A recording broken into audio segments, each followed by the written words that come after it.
Good evening बच्चों, आवाज़ आ रही है अभी?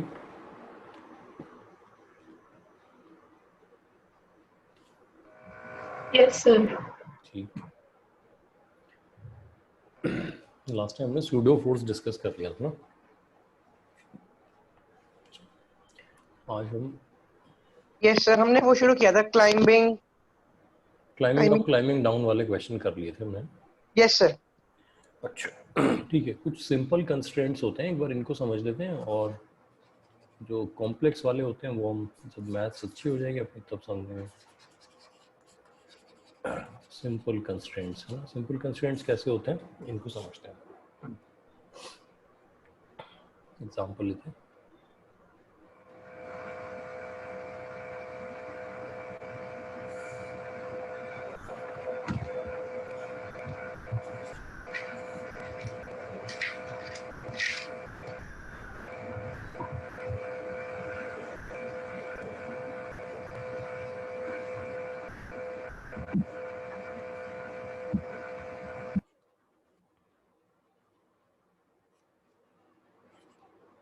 इसको ड्रॉ कर लो एक बार।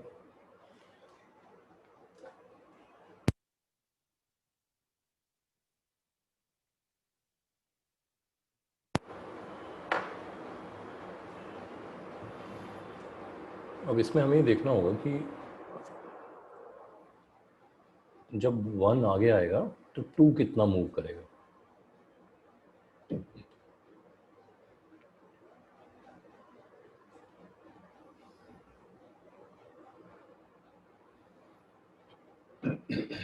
इसको समझने के दो तरीके हैं, वैसे तो तरीके बहुत सारे हैं, बट प्राइमरीली दो तरीके समझ सकते हैं, एक मैथ्स लगा के, एक बिना मैथ्स लगाए। सबसे पहले बिना मैथ्स वाला काम कर लेते हैं। देखो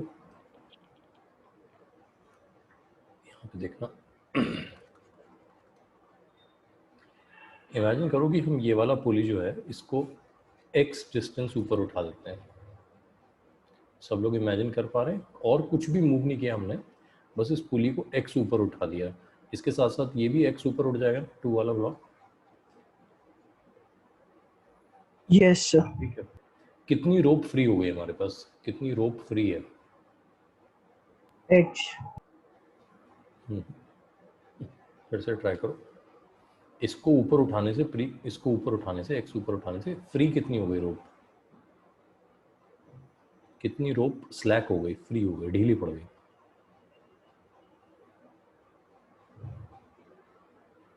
सर 2x। 2x। x यहाँ से और x यहाँ से। कंफर्म करो इसको।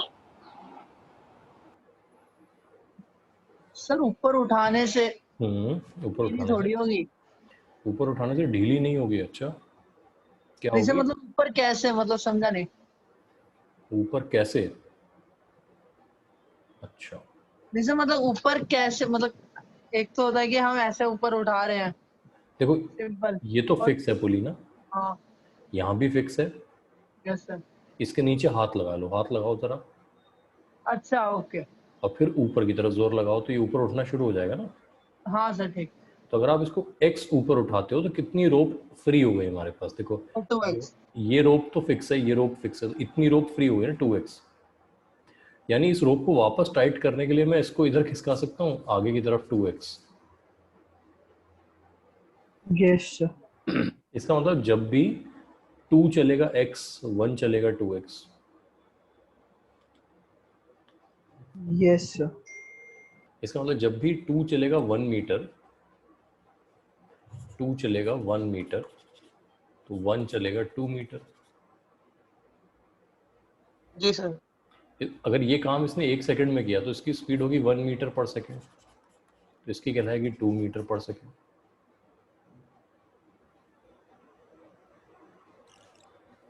अगर इसकी वेलोसिटी v हुई तो इसकी 2v कहलाएगी, इसका एक्सेलरेशन a हुआ तो इसका 2a कहलाएगा। बात समझ में आ रही है?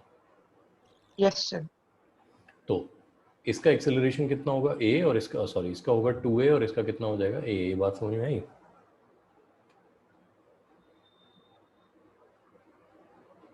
जी सर। ये किया हमने बिना मैथ्स लगाए। पहले कंफर्म कर लो कि हाँ ये बात कुछ दिमाग में बैठ रही है।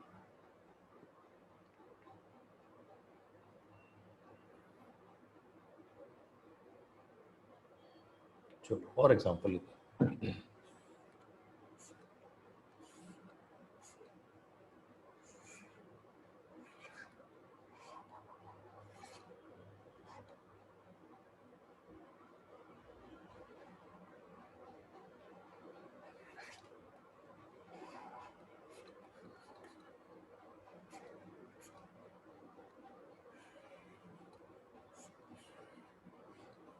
ये 1 है, ये 2 है, ठीक है ना? ड्रॉ कर लो इसको।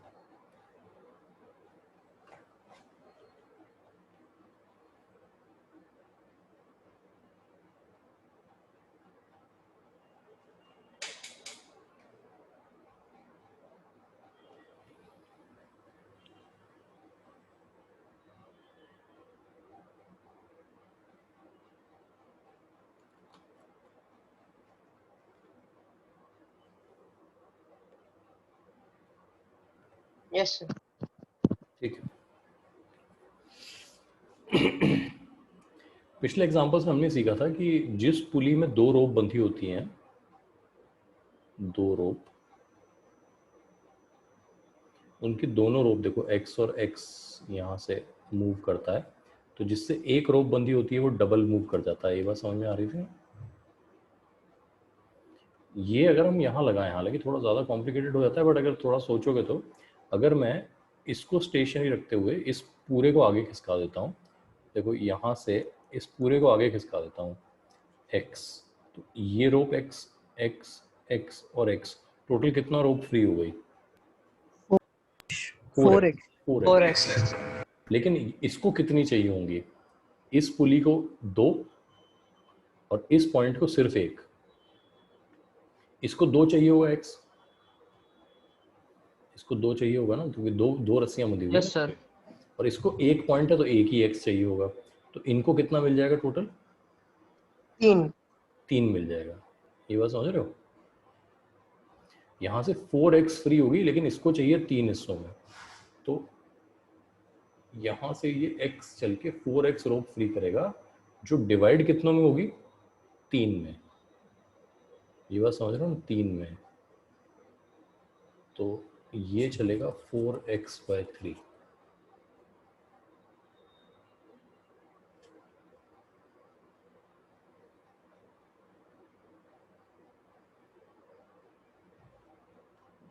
मुझे लग रहा है यहाँ तक तो ये समझना आसान था, यहाँ आते आते कॉम्प्लिकेटेड लग रहा होगा। Yes sir. तो इसका मतलब अगर मैथ समझ लें तो ज़्यादा बेटर नहीं रहेगा? ठीक है ना? मैथ्स क्या है वो समझा देता हूँ मैं आपको। देखो, आप ये देखो कि यहाँ पे हमारे पास एक रोप है, इसकी लेंथ को कह देते हैं L1, इसे कह देते हैं L2 और इसे कह देते हैं L3। अच्छा, रोप की लेंथ फिक्स्ड है, इसका मतलब ध्यान से देखना, L1 plus L2 plus L3 मिलके कांस्टेंट है। हाँ ना बोलो। Yes sir. ठीक है, मान लेते हैं कि ये नीचे जा रहा है A1 से और ये आगे आ रहा है A2 से। ये नीचे जाएगा तो आगे आएगा, ये बात तो मानते हो ना?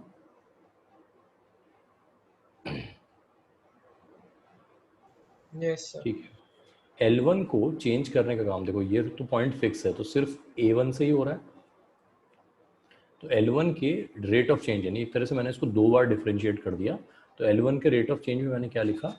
A1। क्यों लिखा ध्यान देना, L1 का single rate of change velocity देगा, change in length per unit time, 2 बार करेंगे तो एक्सेलरेशन दे देगा, तो हमने इसको 2 बार एक डिफरेंशिएट कर दिया। यहाँ पे पॉइंट समझना कि हमने प्लस A1 क्यों लिखा। अगर ये पॉइंट आगे जाता है तो लेंथ बढ़नी चाहिए या कम होनी चाहिए? ये वाला पॉइंट नीचे जाता है तो ये जो लेंथ है ये बढ़ेगी या कम होगी? बढ़ेगी। बढ़ेगी, तो हमने इसलिए सर पॉजिटिव। इंक्रीज हो जाएगी। उसी तरह से L2 में देखो, L2 या ये वाला पॉइंट तो फिक्स है, जो पुली के साथ है वो तो फिक्स्ड है, ये वाला पॉइंट इसके साथ नीचे जा रहा है, तो फिर से एक बार और A1 आ जाएगा L2 में भी। नोट कर लो इसको।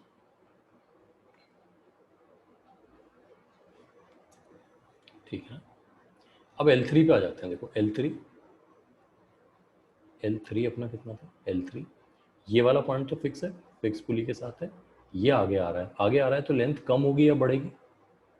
कम होगी। कम होगी, तो मैं यहाँ पे -A2 लिख देता हूँ।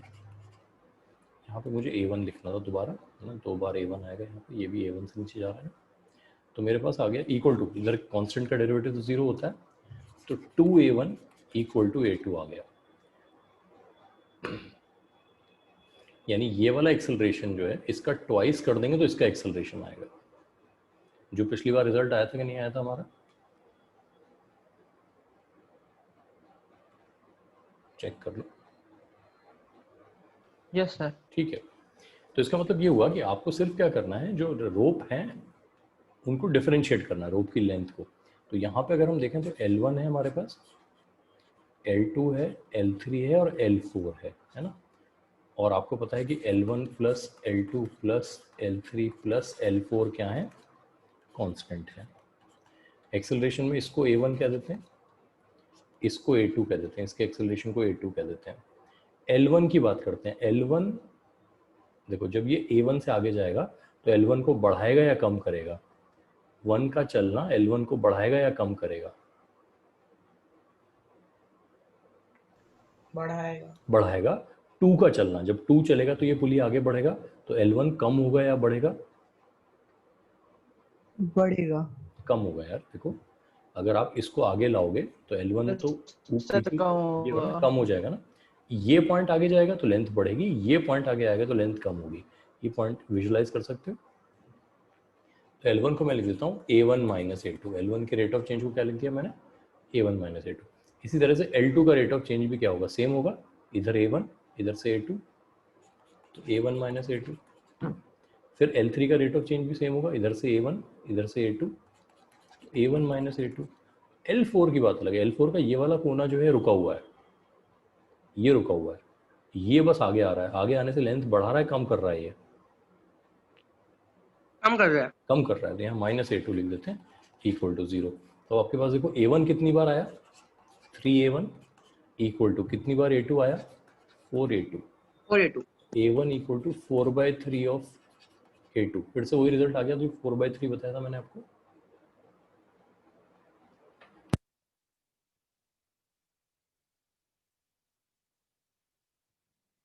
समझ लो अच्छे यस से, सर। समझ गए बात? इसकी प्रैक्टिस करनी पड़ेगी। अच्छा, अभी के लिए एक शॉर्टकट मैं आपको बता देता हूँ, है ना, तो वो लिख लेते हैं। शॉर्टकट क्या है, T times A equal to constant. इसका मतलब आप ये देख लो कि किस पार्टिकल के ऊपर नेट टेंशन कितनी लग रही है। जैसे अगर इस रोप में टेंशन T है तो यहाँ टेंशन T होगी, यहाँ पूरी रोप में टेंशन देखो T T T T T T T T और T मिलके यहाँ कितना होगा, 2T, और यहाँ कितना होगा 2T। T यहाँ है, T यहाँ है, T यहाँ है, तो यहाँ कितना होगा 2T। तो इस पर टेंशन कितनी लग रही है, 3T, और इस पर कितनी लग रही है 4T। तो फिर से आप क्या कहोगे, 3T into A1 equal to 4T into A2। फिर से वही रिजल्ट आ जाएगा, A1 इक्वल टू 4/3 A2। अभी के लिए ऐसा याद रख लोगे।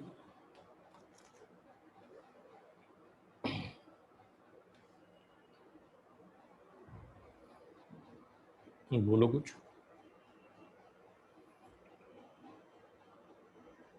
Yes sir. तो जब तक इससे काम चल जाए चला लेते हैं, बाकी जब मैथ्स अपनी ठीक हो जाएगी तो इसको एक बार और डिस्कस कर लेंगे,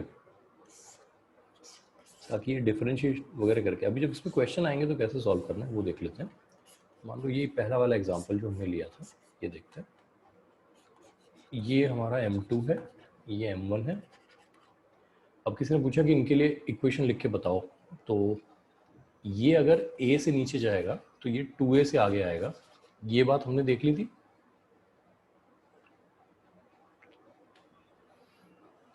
कंफर्म कर लो एक बार, ठीक है।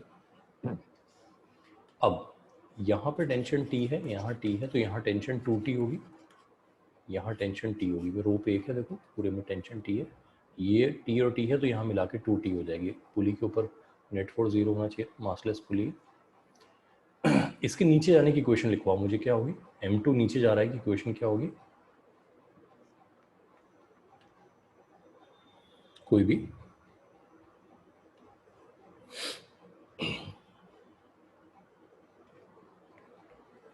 बताओ यार,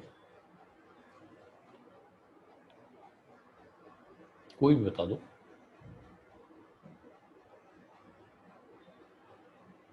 कोई पढ़ा लिखा हो क्लास में जो बताना चाह रहा हो तो बता दो।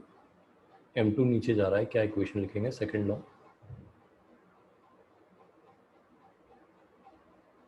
कोई नहीं।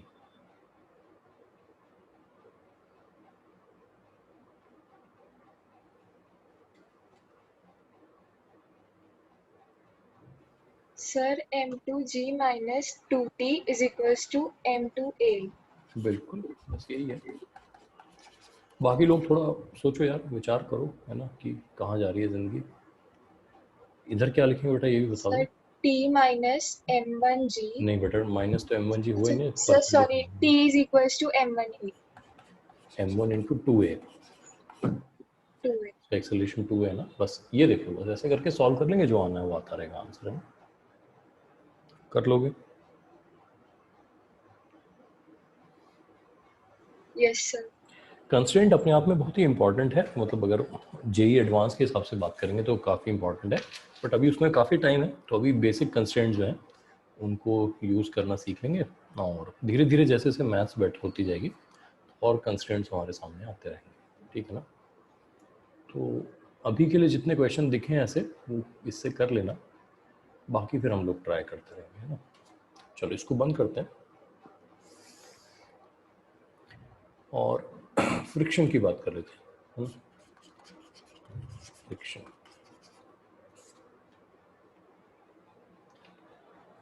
बचपन में शायद आपने फ्रिक्शन क्लास 9th में डिस्कस किया होगा थोड़ा बहुत। कोई बताएगा क्या होता है फ्रिक्शन? सर दो सरफेस के बीच में जो फोर्स लगती है। हाँ, वो तो नॉर्मल रिएक्शन भी दो सरफेस के बीच में लगता है यार, है ना। तो रेजिस्टेंस फोर्स लगती है रेजिस्टेंस किसके लिए? रेजिस्टेंस सर ऑब्जेक्ट को मूव करने के लिए। मतलब जिस अगर हम किसी ऑब्जेक्ट को मूव कर रहे हैं तो उस ऑब्जेक्ट के ऑपोजिट डायरेक्शन में फोर्स लगेगी। अच्छा ठीक है, तो इस पॉइंट को समझते हैं, ठीक है ना। सबसे पहले हमें ये बात समझनी होगी कि क्लास 9th में जब हम फ्रिक्शन पढ़ते थे तो वहाँ पे जो सरफेस हुआ करती थी, सरफेस वो स्टेशनरी हुआ करती थी, ठीक है ना। यानी कि सरफेस चलेगी ही नहीं, इसकी चिंता हमें थी नहीं, मतलब ये है। तो वहाँ पे क्या होता था, जब हम इसको ब्लॉक को आगे चलाएंगे तो जो फ्रिक्शन लगेगा वो पीछे की तरफ लगेगा, ऐसा हम कह सकते थे, है ना। तो वहाँ से एक गलत नोशन हमारे दिमाग में आ जाता था कि फ्रिक्शन मोशन को अपोज करता है। ऐसा कभी कभी पढ़ा भी देते थे स्कूल में, और या कभी कभी हम गलती से समझ जाते थे फ्रिक्शन अपोजेज मोशन, लेकिन ऐसा बिल्कुल नहीं है ना। तो कोशिश करेंगे कि अब बात को ठीक से समझें। फ्रिक्शन मोशन को अपोज करता है ऐसा नहीं है, फ्रिक्शन क्या करता है वो हम समझ लेंगे। सबसे पहले हमें समझना होगा कि फ्रिक्शन जो है वो प्राइमरीली दो तरह का होता है, वैसे तो तीन तरह का होता है, लेकिन अभी के लिए हम मान लेते हैं कि प्राइमरीली दो तरह का है। एक है स्टैटिक फ्रिक्शन, जिसके ऊपर 80 से 90% क्वेश्चन बेस्ड होते हैं जो भी आएंगे, और एक है kinetic friction.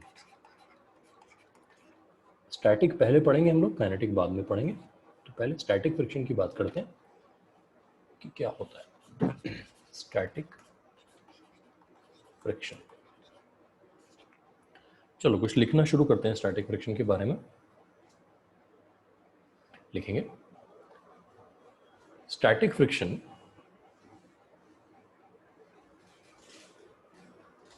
appears between two surfaces kept in contact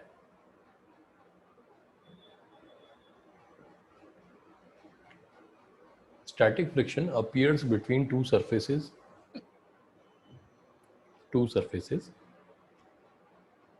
kept in contact when there is a tendency of relative motion between them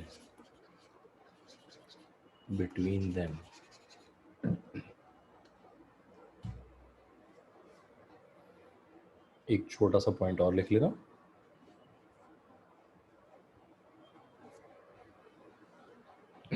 static friction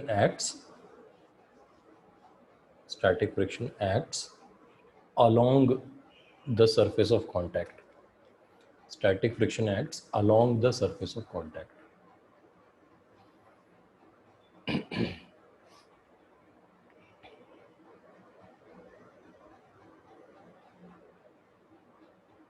static friction के बाद क्या है? Static friction acts along the surface of contact. ठीक है ना? इस point को समझना अच्छे से देखो।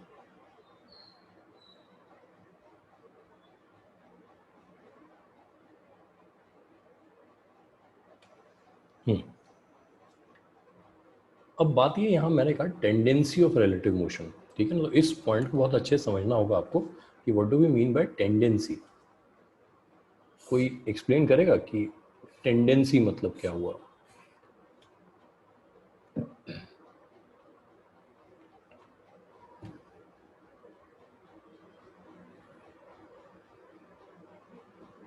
कोई भी, टेंडेंसी वर्ड का मतलब क्या हुआ?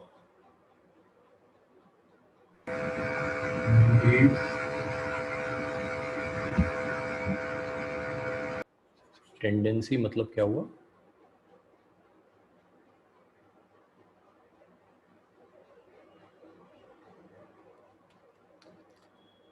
सर उसकी इच्छा, मतलब बिहेव, इच्छा रीजन रहता है ऐसे क्या? अच्छा, कुछ हद तक कह सकते हैं टेंडेंसी मतलब इच्छा, चलो ठीक है ना? इच्छा इज मोर लाइक विल, है ना? वो वे ऑफ बिहेविंग, टेंडेंसी। अच्छा, और कोई बेटर वर्ड ला सकते हो टेंडेंसी के लिए? टेंडेंसी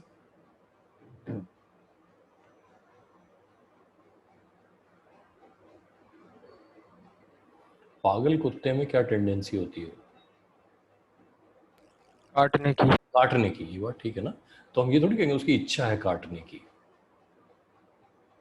है ना? मेरी बात समझ रहे हो कि नहीं?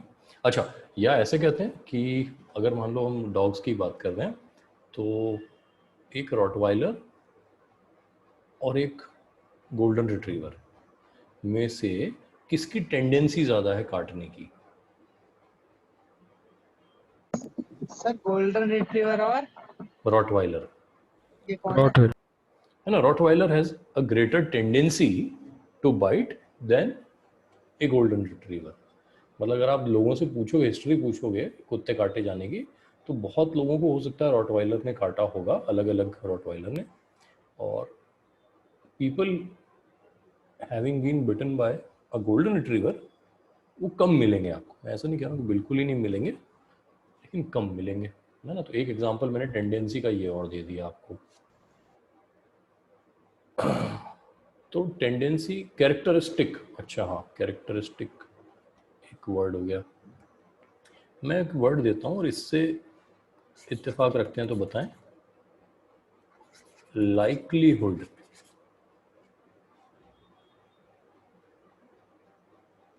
लाइक्लीहुड समझ सकते हो? सर लाइकली समझते हैं, लाइकलीहुड मतलब लाइक्लीहुड होता है ना, जैसे मतलब लाइक्लीहुड ऑफ समथिंग हैपनिंग, ये बात ठीक है ना? चांस, समझ, चांस, है ना?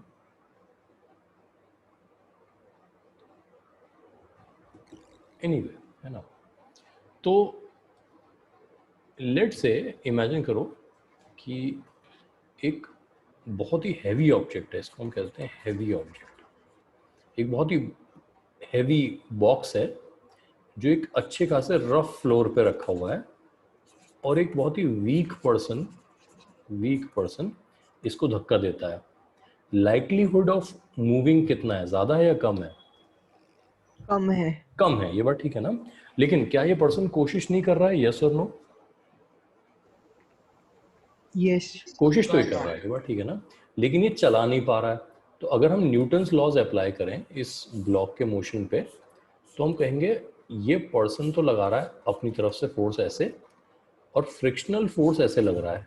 ये सही है कि नहीं? ये डायग्राम सही बनाया मैंने?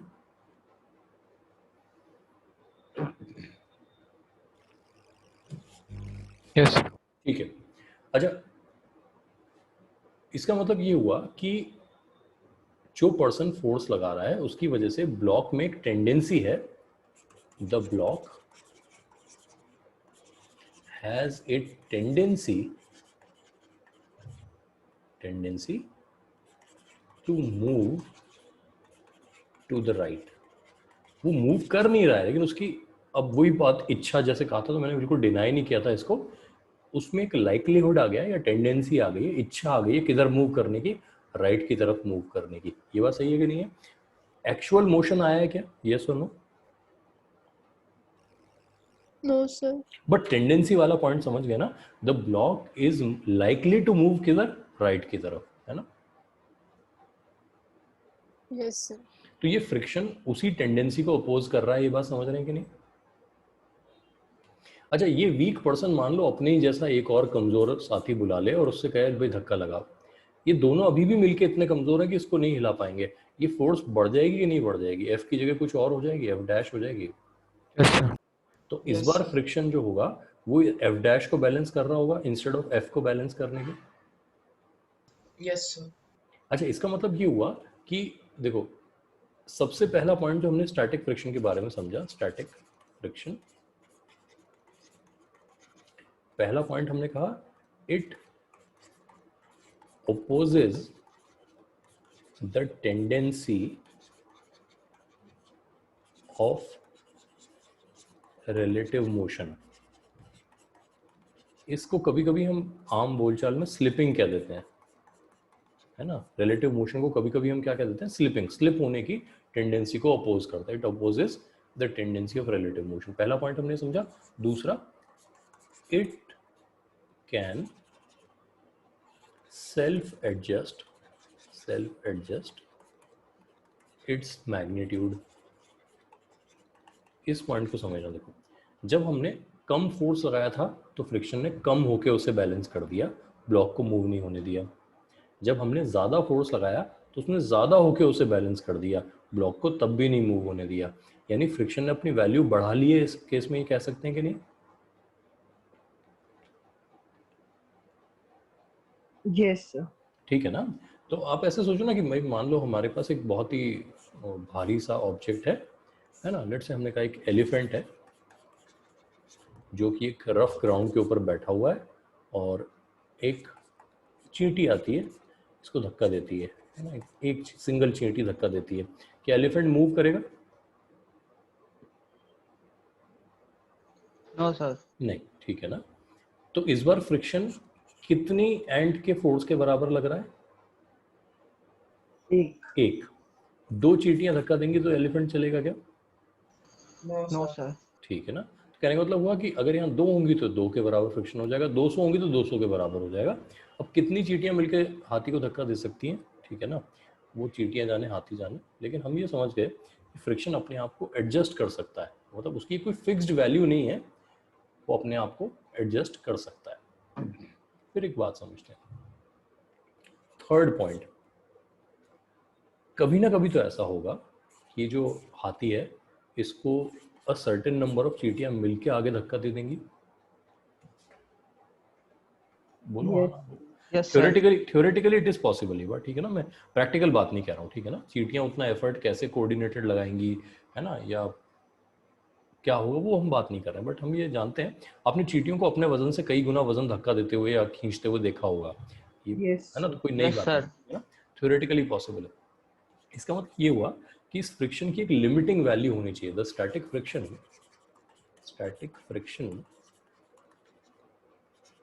must have a limiting value, यानी इससे ऊपर नहीं जा सकता ये, कहीं ना कहीं तो ऐसा होगा, इट विल गिव अप, है ना? अपनी कोशिश जो करने में हम कहेंगे कि वो जितनी कर सकता था कर ली, उसके बाद इट विल लेट गो, है ना? कि अब अगर से मूव होता है तो हो जाए, ये बात ठीक है ना? तो स्टैटिक फ्रिक्शन की तीन कैरेक्टरिस्टिक प्रॉपर्टीज हमने अभी तक क्या सीखी हैं? पहली, किसे अपोज करता है?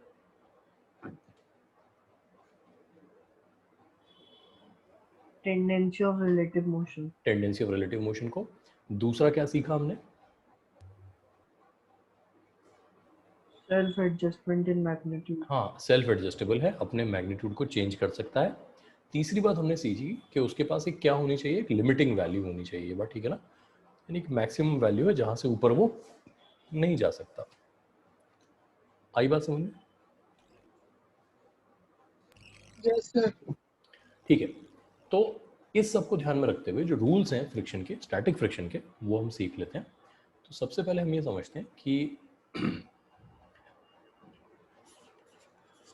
कोएफिशिएंट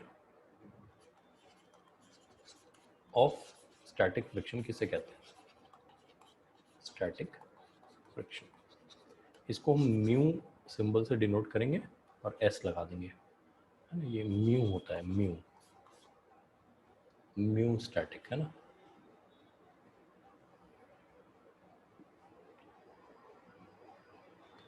इसको डिफाइन कर लेते हैं, देखो देखो, म्यू स्टैटिक पूरा चाहो तो लिख लेना, coefficient of static friction,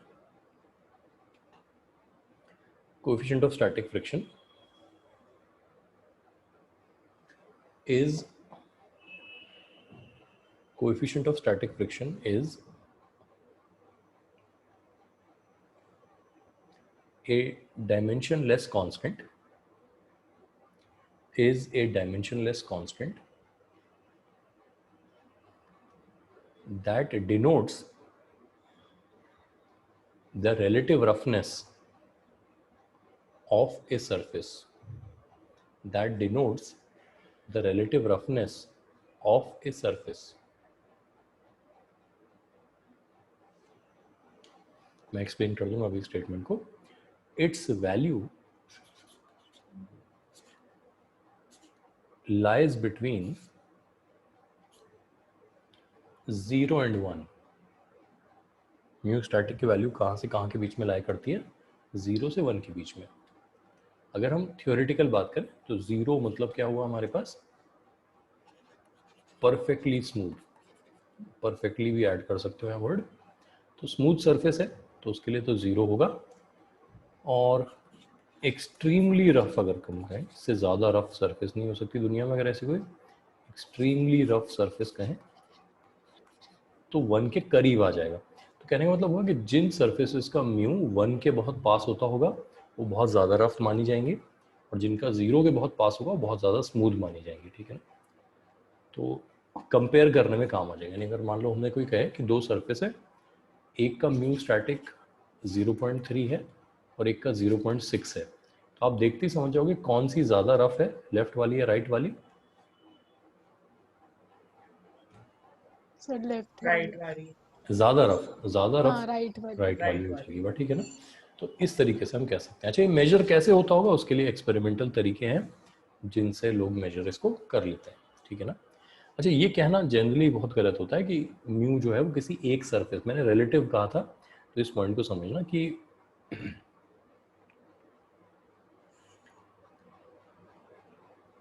example लेते हैं। आपने सैंड पेपर देखा? क्या होता है sand paper? Yes. Yes sir. Sand paper है, और टिश्यू पेपर भी आपने देखा है ना, सही है ना। Yes sir. अच्छा, अब अगर मैं आपसे कहूँ कि अपने गाल पे ये रगड़ना है या ये रगड़ना है, क्या प्रेफर करोगे? Tissue paper. हाँ, बिल्कुल सही है ना। तो इसका मतलब ये हुआ कि देखो, आपका गाल तो एक कॉमन सरफेस हो गया, है ना। उसके रेस्पेक्ट में tissue paper will appear much क्या, रफर या स्मूदर? Smooth, smoother. स्मूदर होगा, ये बात ठीक है ना। और ये रफर होगा, ये बात ठीक है ना। यानी कॉमन सरफेस जो हुई वो अपना गाल हो गया, और ये उनके कंपैरिजन में क्या हो गया? कम रफ, और ये ज़्यादा रफ हो गया। सही बात है कि नहीं? ठीक है ना। तो हम ये नहीं कहते टिश्यू पेपर का म्यू इतना है, नहीं, हम कहते हैं अपने गाल के ऊपर टिश्यू पेपर का म्यू इतना है और सैंड पेपर का इतना है। तो हमेशा एक रिलेटिव टर्म है वो, बट इसको कभी कभी हम लोग एक एक्सक्लूसिव टर्म की तरह से यूज़ कर लेते हैं, है ना। जैसे कहीं पे लिखा हो कि the mu static of this surface is 0.3, तो हम दिल पे नहीं लेंगे, हम समझ जाएंगे ठीक है, जो ऑब्जेक्ट इस पर रखा जा रहा है उसके और इसके बीच में जो रफनेस है वो इससे डिनोट की जा रही है, बस इतनी सी बात है, ठीक है ना। तो म्यू स्टैटिक वाली बात समझ में आ रही है?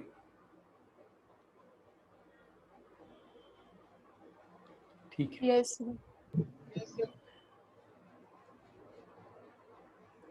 अब बात करते हैं limiting value of static friction.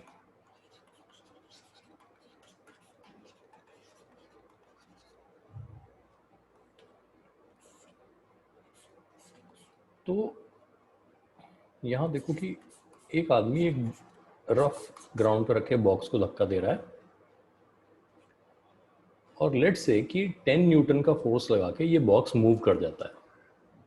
10 Newton का फोर्स लगा के बॉक्स मूव कर जाता है। अगर मैं इसके ऊपर एक छोटा बॉक्स और रख दूं, क्या अभी भी 10 न्यूटन पे मूव कर जाएगा ये? No sir. थोड़ा ज्यादा लगाना पड़ेगा ना। Yes sir. मुझे बता सकते हो इस छोटे बॉक्स को रख देने से बड़े बॉक्स और ग्राउंड के बीच में कौन सी फोर्स बदल गई? Normal force. Normal force. ये बात ठीक है ना, समझ रहे हो बात? Yes sir. ठीक है। तो क्या हम ऐसा कह सकते हैं कि जो limiting value of static friction है ये दो चीजों पर डिपेंड करती है, एक तो रफनेस पे और एक नॉर्मल फोर्स ऑफ कांटेक्ट पे।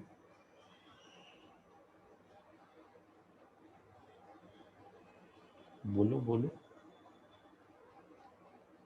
Yes sir. ठीक है। इसको इस तरीके से समझ लो कि आपने कभी कभी वो जो होते हैं जो टूल्स होते हैं, स्क्रू ड्राइवर या और भी जो देखते हो आप, प्लायर्स वगैरह होते हैं, ड्रिल तो खैर मशीन हो जाएगी, जो हाथ से यूज करने वाले टूल्स होते हैं वो सबने देखे हैं ना? Yes sir. उनके Yes, ऊपर sir. ग्रिप बनी होती है, देखा है सबने? Yes sir. अच्छा, वो ग्रिप जनरली ऐसी बनाई जाती है ताकि वो हाथ से फिसले नहीं। मेरी बात समझ रहे हो? Yes, sir. अच्छा ठीक है। तो लेट से हमारे पास एक इस तरह का इंस्ट्रूमेंट है ना? जैसे मान लो ये हमारा इंस्ट्रूमेंट हो गया, ये स्क्रू ड्राइवर हो गया, आगे जाके ऐसा होगा ये, और ये हमारा पीछे इसको पकड़ने का ग्रिप हो गया। इसके ऊपर आपने कभी कभी देखा होगा इस तरह से डॉट बने होते हैं ताकि इसको पकड़ना इजी हो जाए। ये बात ठीक है? Yes sir. अब लेट से आप इसको अपने हाथ से ग्रिप कर लेते हो, ये आपका हाथ होगा। अब आपने इसको हाथ से ऐसे पकड़ लिया, ये आपकी उंगलियां हो गई, इसके ऊपर ग्रिप बन गई, अंगूठा हो गया, ऐसे करके आपने इसको पकड़ लिया। अब कोई इसको आपसे छीनना चाहता है, आप इस पे अपनी पकड़ मजबूत बनाने के लिए क्या करोगे? सर अपने हाथ को और दबा लेंगे। दबा लेंगे, एग्जैक्टली। ये बात समझ रहे हो ना? यानी in order to have a better grip you will push harder against the surface. मेरी बात समझ रहे हो कि नहीं? In Yes, order sir. To have a better grip, है ना? बेटर ग्रिप लाने के लिए हम क्या करेंगे? Push harder against the surface, against the surface. और जब when we push harder against the surface, कौन सी फोर्स बढ़ा रहे हैं हम अपने और सरफेस के बीच में? Normal force. नॉर्मल फोर्स बढ़ा रहे हैं। ये बात ठीक है ना? तो Yes. एक बहुत ही लॉजिकल सी बात आपको यहाँ पे समझ में आएगी कि जो स्टैटिक फ्रिक्शन है वो ऑब्वियसली दो चीजों पर डिपेंड करता है। अभी देखो, ये जो आपका स्क्रू ड्राइवर है, इसके ऊपर ये डॉट नहीं बने होते, स्मूथ प्लास्टिक का होता और ऊपर से इस पे किसी ने सरसों का तेल लगा दिया होता। क्या इसको पकड़ पाना इतना आसान होता आपके लिए? No sir. आपकी ताकत उतनी है, आप उतना ही हार्ड ग्रिप भी कर रहे हो, क्या कमी पड़ गई इसमें कि अभी आपके हाथ से छीना जा सकता है? सर वो सरफेस से कांटेक्ट नहीं हो पा रहा क्योंकि न्यू वो बीच में लुब्रिकेंट आ गया ना। फ्रिक्शन की। फ्रिक्शन की कमी हाँ, हो गई, friction यानी की। इसका मतलब रफनेस की कमी हो गई। ये बात समझ रहे हो ना? Yes sir. ठीक है। तो कहने का मतलब हुआ कि फ्रिक्शन दो रीजन से कम या ज्यादा हो सकता है, एक रफनेस की वजह से और एक ग्रिप की वजह से। क्या कहा मैंने?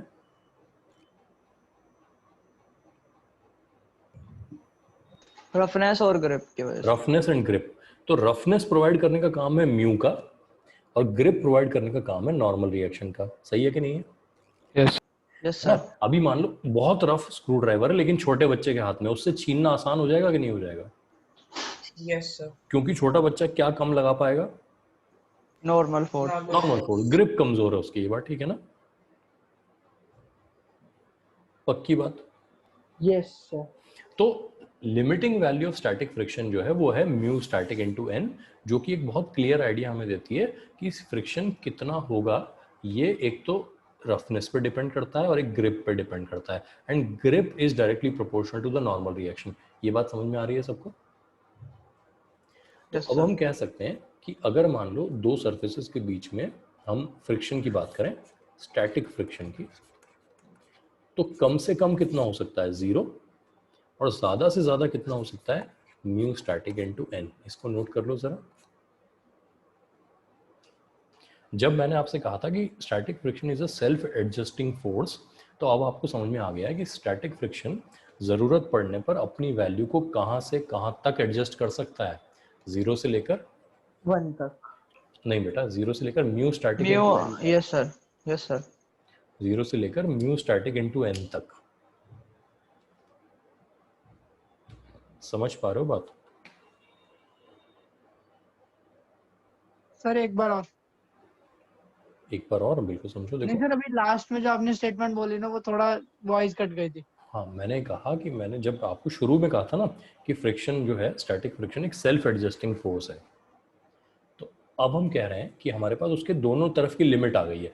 अगर लगता ही नहीं है तो 0 है, ठीक है, और जरूरत पड़े तो ज्यादा से ज्यादा कितना हो सकता है? म्यू स्टैटिक इनटू एन हो सकता है, यस सर। ठीक है ना? सर पक्की इसमें बात। म्यू स्टैटिक क्या म्यू स्टैटिक क्या है? वो करता है ना? क्या कह रहे हो बेटा? आपकी आवाज कट गई थी, बोलो वापस। अरे मेरी नहीं नहीं, आओ आओ आओ आओ आओ, क्या कह रहे हो? कुछ नहीं सुनाई दे रहा है, फिर से बोलो। चैट में लिख ले। हाँ, लिख दो, है ना, सबसे अच्छा है लिख दो तो मैं समझ जाऊंगा। हाँ, सर लिख रहा है आपने, सर, हाँ बिल्कुल सर, है ना, ये मैं समझ गया हूँ सर, मैं समझ गया। आगे लिखो।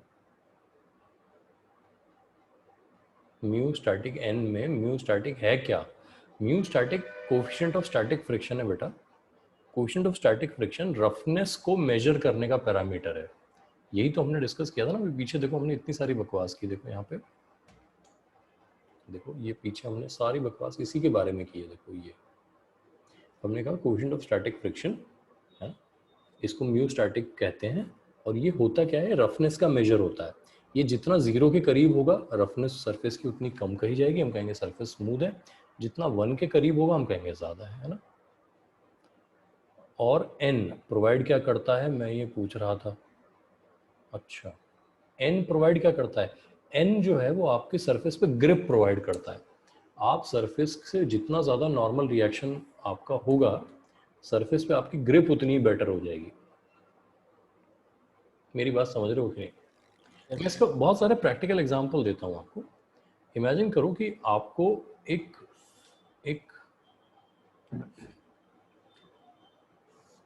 गीले फ्लोर पे चलना है, गीले फ्लोर पे, है ना, जहाँ फिसलने का खतरा है। कभी कभी होता है वो फ्लोर पे डिटर्जेंट वाला पोछा लगा देते हैं,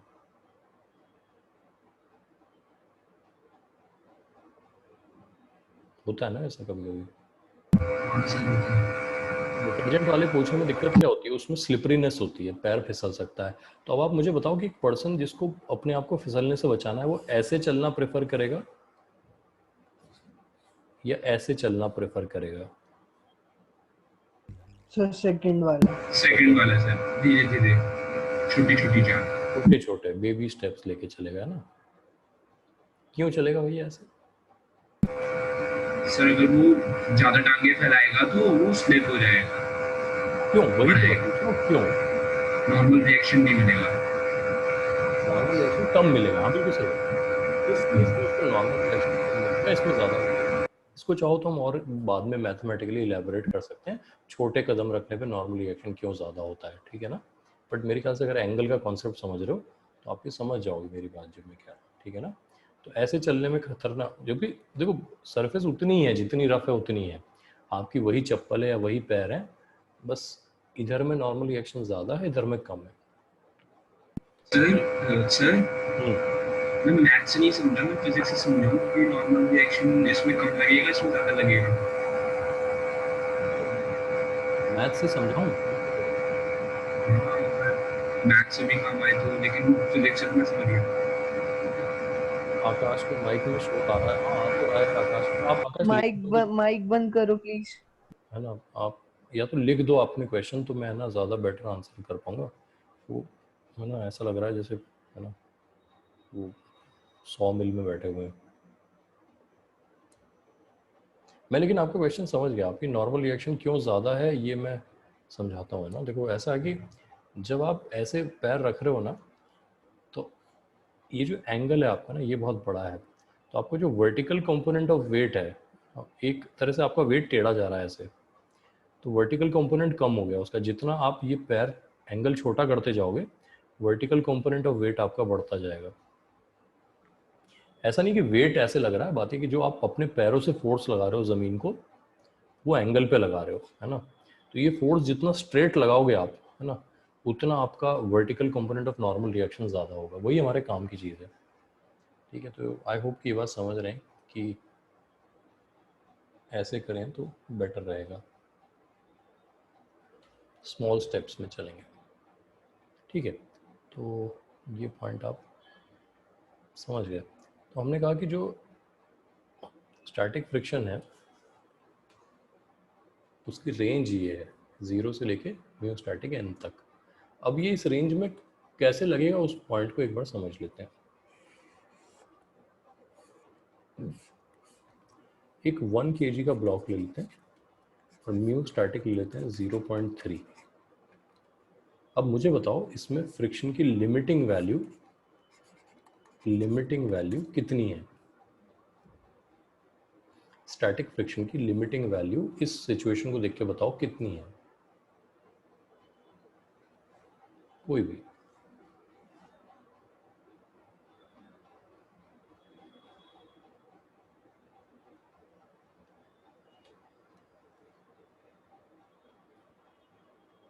सर 10। 3 न्यूटन। 3 न्यूटन है, ये समझना। देखो ना, 3 न्यूटन। किसी को नहीं समझ में आया 3 न्यूटन तो एक बार पूछ लेना मुझसे। वैसे बहुत सिंपल है। यहाँ जो नॉर्मल रिएक्शन लग रहा है वो 10 न्यूटन का लग रहा है वेट के बराबर। तो आपकी लिमिटिंग वैल्यू कितनी होगी, 10 इंटू 0.3, ये हो गई। तो क्वेश्चन ये उठता है, क्वेश्चन ये है, is the friction equal to 3 newton. Answer yes और नो में दो। क्या फ्रिक्शन 3 न्यूटन है? कोई भी आंसर देना चाहो तो। ब्लॉक और ग्राउंड के बीच में फ्रिक्शन क्या 3 न्यूटन है?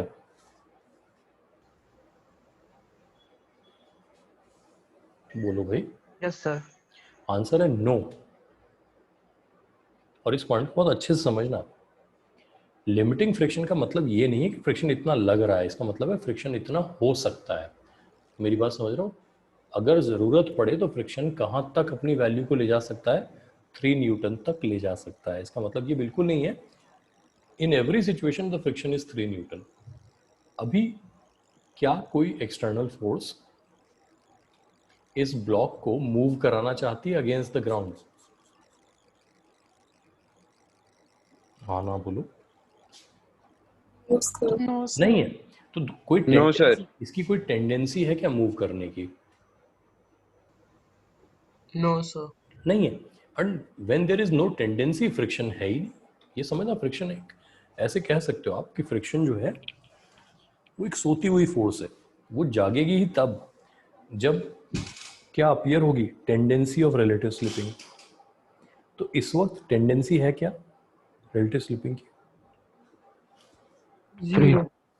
नहीं है, टेंडेंसी नहीं है, तो फ्रिक्शन सो रहा है ना? सर मतलब अगर हम 3 न्यूटन से ज्यादा फोर्स लाएंगे तो ये नहीं बेटा, ना ना ना ना ना, मूव करने की बात ही नहीं कर रहे हम। तो ये कह रहे हैं, is there any tendency of the block trying to move against the surface? No, sir. No. सीधी सी बात है ना, पक्की बात। देखो अपने आप से कोई मूव नहीं करता है, उसको कोई एक्सटर्नल फोर्स मूव करना चाहे तो टेंडेंसी आती है। क्या यहाँ कोई एक्सटर्नल फोर्स है जो इस ब्लॉक को ग्राउंड के अगेंस्ट मूव कराना चाह रही है? No sir. नो। तो since there is no tendency there is no friction. Clear हुई बात?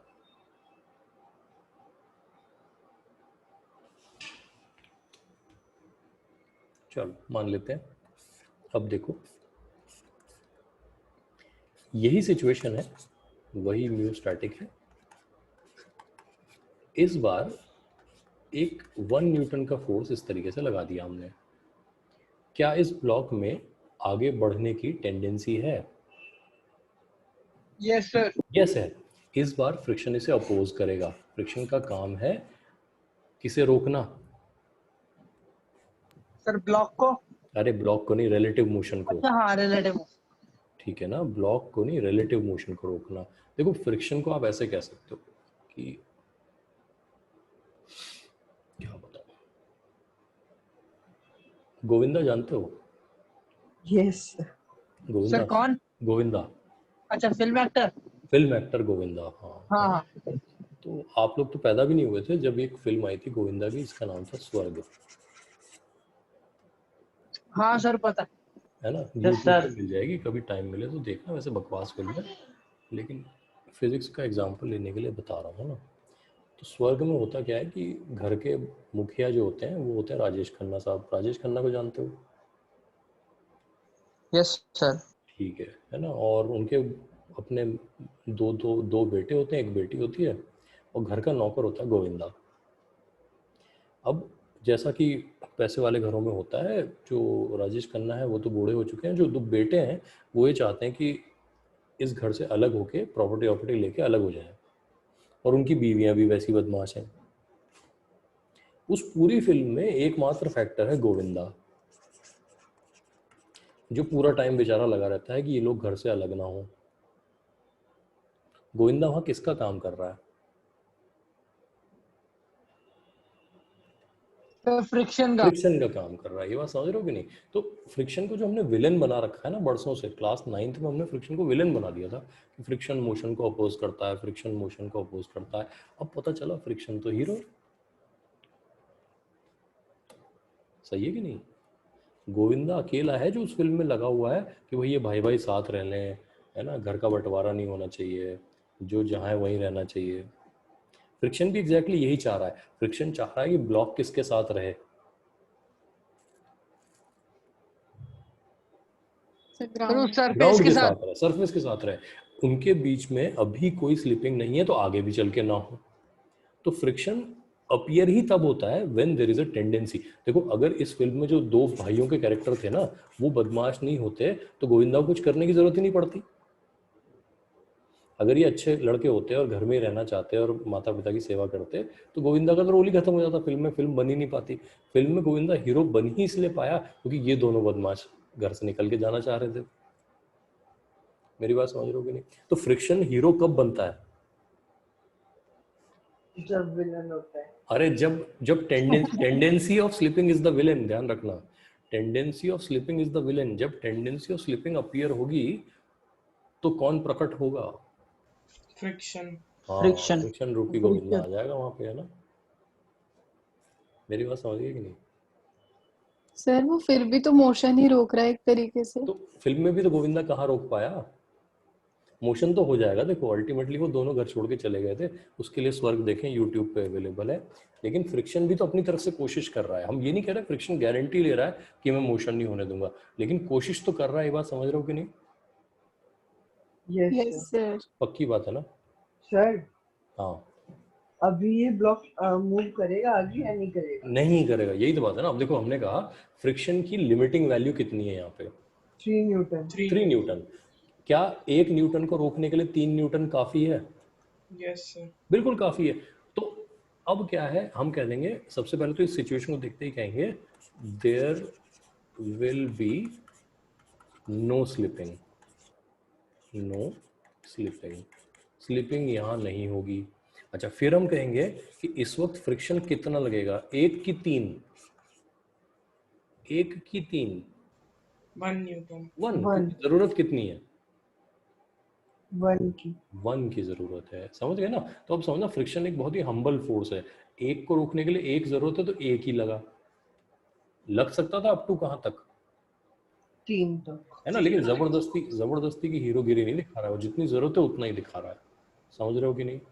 Yes sir. ठीक है ना? अगेन स्वर्ग का एग्जांपल दे रहा हूँ। स्वर्ग में भी जब तक गोविंदा को जरूरत नहीं पड़ती ना दोनों भाइयों को पीटने की, वो नहीं पीटता उन्हें, है ना? तो यहाँ भी देखो 1 न्यूटन से काम चल गया तो 1 न्यूटन से चला लिया उसने। समझ गए बात? सर अगर हम 4 न्यूटन का फोर्स लगाते अरे तो ये 4 मूव तक जाना ही करता। नहीं बेटा, 4 तक जा ही नहीं रहे, पहले 3 तक तो पहुंचे हैं, ओके है सर। ना? अब 2 लगाओ, 2 में क्या हो जाएगा? नो सर 2 में स्लिपिंग। फ्रिक्शन भी 2 हो 2 जाएगा में और फ्रिक्शन भी उसमें 2 भी हो कोई जाएगा, स्लिपिंग नहीं होगी। और ये स्टेटमेंट तब भी ये रहेगा, there will be no slipping. Yes sir. Yes sir. अच्छा फिर लगाओ 2.5, यहाँ क्या हो जाएगा? 2.5। 2.5। फिर लगाओ 2.9, यहाँ क्या हो जाएगा? 2.9। 2.9। 9 हाँ, ये खेल कब तक खेल सकते हैं? 3 3 तक। न्यूटन तक। 3 न्यूटन तक। इसको ऐसे समझ लो, ये खेल खेल सकते हैं 2.25, 9 जितने 9 लगाने की इच्छा हो आपकी ना उतना। इसको हम मैथ्स में कहते हैं force tending to 3। Tending to समझते हो मैथ्स में? हाँ सर पढ़ा था यूनिट यस सेंटर। सर। हाँ, यस सर। फोर्स 3 की तरफ जा रही है। Force is approaching the value of 3। ये बात समझ रहे हो कि नहीं? Yes sir. हाँ ठीक है ना? तो इसका मतलब ये हुआ कि एक बार आपने 3 वाले नंबर को क्रॉस कर लिया तो फिर यहाँ पे क्या हो जाएगा, फिर जिंदगी बदल जाएगी, जज्बात बदल जाएंगे, कहानी बदल जाएगी। ठीक है ना? फिर कुछ और हो जाएगा यहाँ, उसको कहते हैं काइनेटिक फ्रिक्शन। फिर जो लगेगा वो क्या होगा? Kinetic friction. Kinetic friction. Kinetic उसको फ्रिक्शन। हम काइनेटिक फ्रिक्शन की हेडिंग में जाके डील कर लेंगे। लेकिन सर कब? लेकिन अगर 3 न्यूटन होगी तब भी मतलब नो स्लिपिंग ही बेटा होगी। हम तो 3 न्यूटन कह ही नहीं रहे, हम तो कह रहे हैं आइदर इट इज जस्ट 3, समझ रहे हो? Just, yes. और इट इज अबव 3, है ना? ये सवाल का आंसर ही नहीं बना कि 3 पे क्या होगा।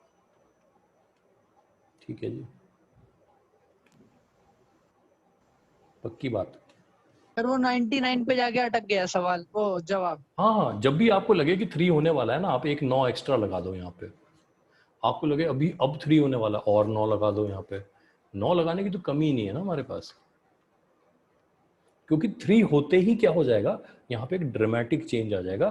फ्रिक्शन जो होगा वो अपना रूप बदल लेगा, वो स्टैटिक फ्रिक्शन रहेगा ही नहीं, वो क्या बन जाएगा? Kinetic friction. काइनेटिक फ्रिक्शन बन जाएगा। और काइनेटिक फ्रिक्शन के रूल्स डिफरेंट होते हैं, जो हम काइनेटिक फ्रिक्शन में ही जाके पढ़ेंगे। मेरी बात समझ रहे हो क्या? Yes sir. तो स्टैटिक फ्रिक्शन की बात समझ में आई क्या? बहुत सारी बातें हमने स्टैटिक फ्रिक्शन के बारे में सीख ली। एक तो हमने कहा स्टैटिक फ्रिक्शन फोर्सेस की दुनिया का गोविंदा है ना? एक ही बात समझ गया। फिर हमने कहा स्टैटिक फ्रिक्शन एक रेंज में लगता है, 0 से लेके कहाँ तक? Mu N. Mu static into N तक। ये बात ठीक है ना? अच्छा, जब जरूरत पड़े तो ही प्रकट होता है, एवर प्रेजेंट फोर्स नहीं है। मुझे कोई एवर प्रेजेंट फोर्स का एग्जांपल दे सकते हो? ये तो होती है। Sir gravity. ग्रेविटी, बिल्कुल, उसमें कोई ऑफ स्विच नहीं है ना। हम ये नहीं कह सकते कि थोड़ी देर के लिए ग्रेविटी और लगना सर बंद कर दो एटमॉस्फेरिक प्रेशर। ना। अब आगे मत जाओ, इतना ही काफी है ना। तो mg जैसे है उस तरह से नहीं है, ठीक है ना? तो फ्रिक्शन जरूरत पड़ने पे लगता है, जरूरत है तो लगेगा, नहीं है तो नहीं लगेगा। बात समझ गए नहीं? और जितनी जरूरत है उतना लगेगा, वो हमने देख ही लिया है। क्या कहते हो? Yes sir. ठीक है, एक क्वेश्चन अपने आप से पूछ लेते हैं कि अगर हमने इस 1 kg के ब्लॉक पे 1 kg का एक और ब्लॉक रख दिया होता है इसी सिचुएशन में, म्यू स्टैटिक इनटू, यहाँ पे क्या देते हैं 0.3 है ना। तो अब इसको आगे बढ़ाने के लिए मुझे कम से कम कितना फोर्स लगाना पड़ेगा? Force tending to 6। 6, है ना?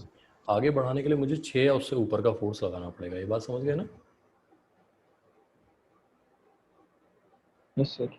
अच्छा, ऊपर 1 रख देने से नीचे क्या बढ़ गया? Normal. Normal force. Reaction. Normal. Normal reaction. ये बात समझ गए? कोई दिक्कत नहीं इसमें? ठीक है। जैसे मान लो कि एक ब्लॉक ज़मीन पर रखा हुआ है और आपने, जैसे मान लो इसका वेट 2 kg का मास कह देता हूँ, म्यू 0.1 है लेट्स से, है ना। आपने ऊपर से एक 8 न्यूटन का फोर्स लगा रखा है, 8 न्यूटन का, ध्यान देना है ना। अब आप मुझे बताओ यहाँ कितना फोर्स लगाने पे आगे चलना शुरू कर देगा ये, कितना फोर्स लगाने पे आगे चलना शुरू कर देगा। फ्रिक्शन की लिमिटिंग वैल्यू क्या है ये बता दो बस मुझे, है ना। सर क्या मेरा इंटरनेट आज बहुत दिक्कत दे रहा है।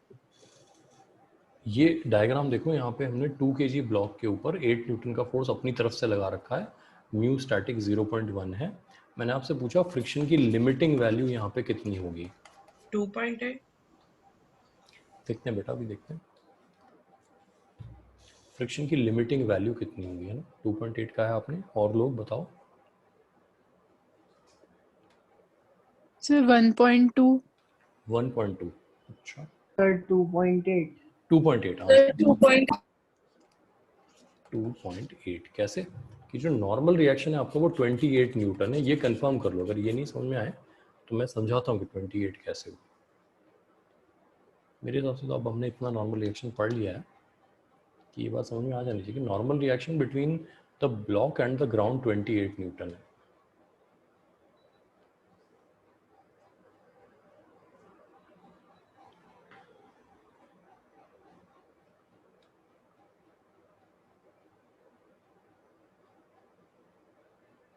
समझ गए ये बात, समझ गए?